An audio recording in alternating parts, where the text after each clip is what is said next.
Okey, jadi untuk bahagian yang terakhir ni kita akan tengok penangkapan hidupan akuatik.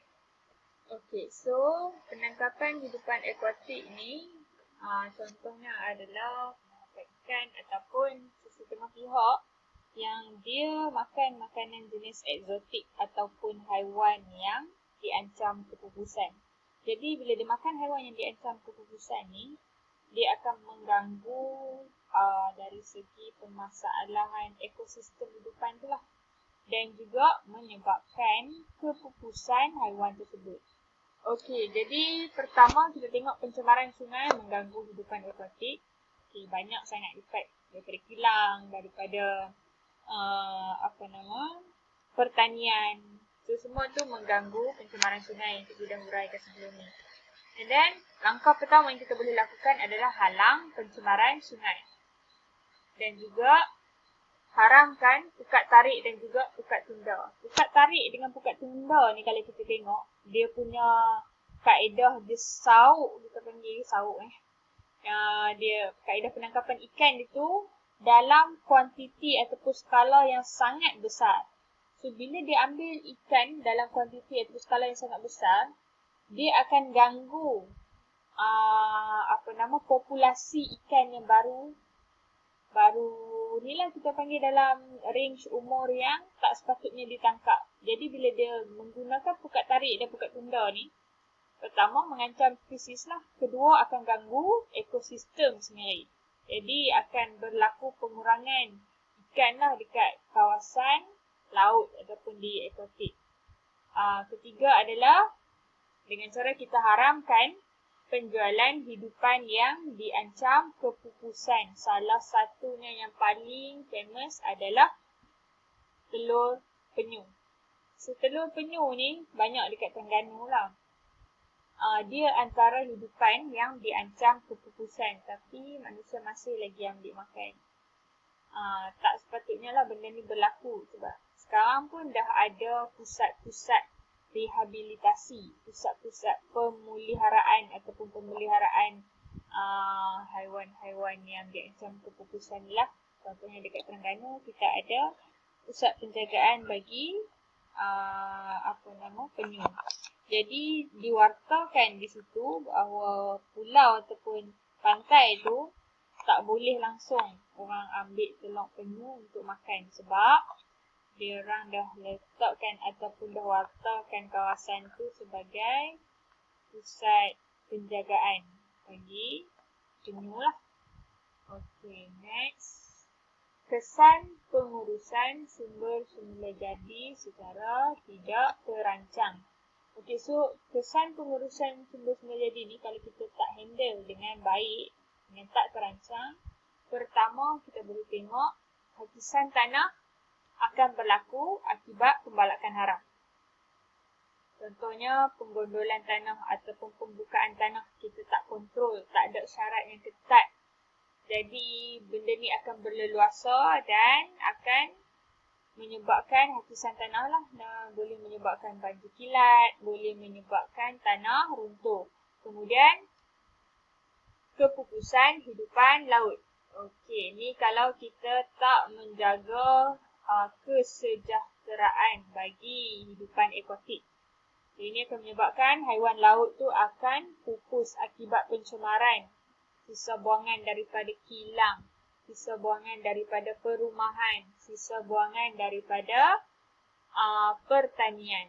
Okey, next, kemusnahan habitat, hakisan tanah dan juga banjir. Sama macam inilah. Kawasan tanah terbiar bagi tapak pelombongan menyebabkan tanah menjadi tandus dan tidak subur untuk pertanian. Okey, ini berlaku apabila kawasan pelombongan itu dibiarkan lepas kita lombong. So, tanah tu akan jadi tandus dan tak subur sekaligus mengganggu ekosistem di kawasan tersebut. Okey, so subtopik yang terakhir 3.5, sifat tanggungjawab dalam pemeliharaan dan pemuliharaan alam sekitar. Okey, so usaha untuk memelihara kita ada 6. Okey, jadi kita boleh gunakan bahan biodegradasi dalam kehidupan harian kita. Contohnya kita gantikan plastik yang ada sekarang ni dengan plastik mudah terbiodegradasi. Supaya kalau buang pun, lama-lama dia akan reput. Sebab dia jenis biodegradasi. Ataupun yang paling bagus kita guna beg yang boleh reuse. Guna semula. Contohnya macam sekarang ada jual kan yang macam uncang baja tu. That is a bag. Bag yang kita boleh guna semula. So yang tu lagi baguslah. Sebab kita tak akan buang. So penghasilan bahan plastik pun dapat dikurangkan. Kedua, kita bertengok kat sini. Asingkan sampah bagi tujuan kita semula. Macam cerita dekat negara Jepun juga bercerita tadi.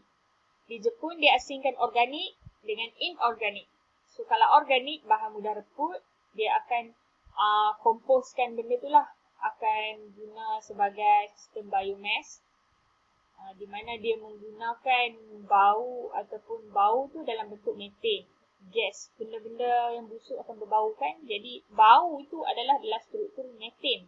Methane ni adalah gas. Gas ni bila kita kumpulkan, kita masukkan dalam satu tangki, gas methane ini, hasil daripada bau-bau bahan organik yang busuk ni lah. Kita masukkan dalam satu tangki, masukkan dalam tong, dan gas itu boleh digunakan macam gas, tong gas dekat rumah tu. Dia sama je dengan fungsi dia tu. Kalau penghasilan gas daripada bahan reput ni, negara India dia ada guna. Dia guna sistem ni lah. Dia ambil bahan-bahan organik mudah reput. Dia letak dalam satu takungan. And then takungan tu akan berbau lah. Dia akan tutup. Supaya bau tu tak keluar ke mana-mana. Bau tu disalurkan ke satu paip. Dimasukkan dalam satu tangki macam tong gas tu.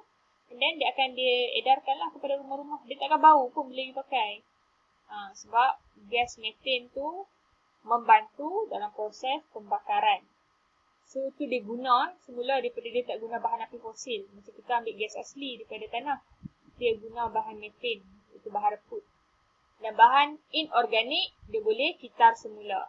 Yang ketiga kita tengok kat sini, elakkan bahan mengandungi klorofluorokarbon, CFC.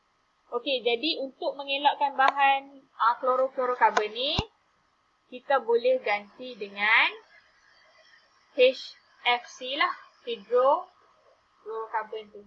Okay, and then jangan buang sisa bahan ke dalam sungai.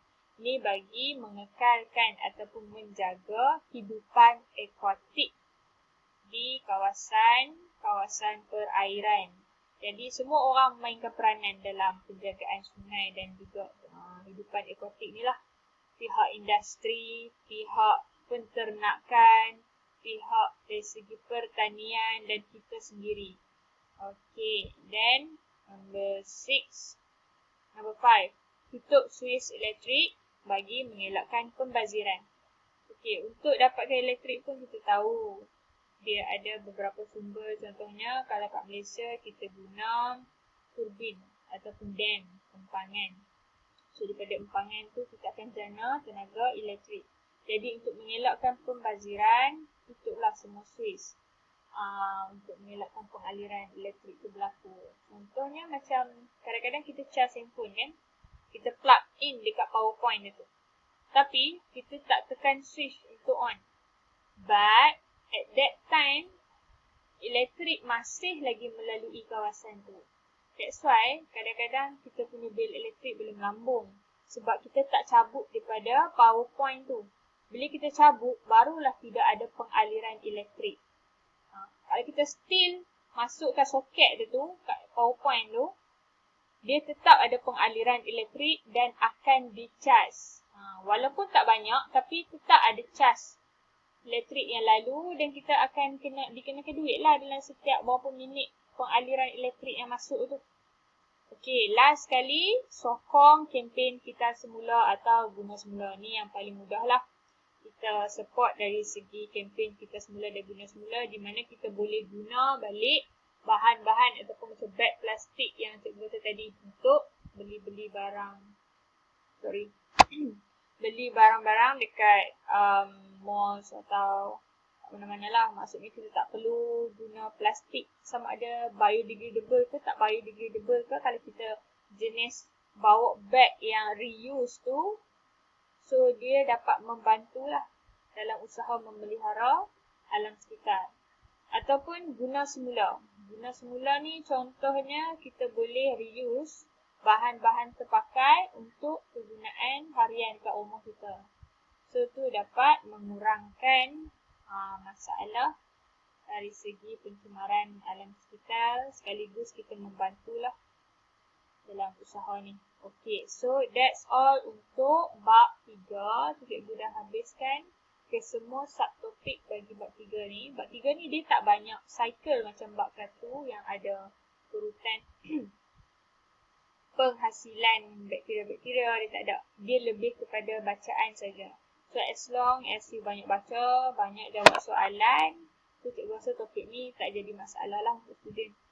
So that's all for topik 3, dan nanti kita akan masuk pula kepada bab 4.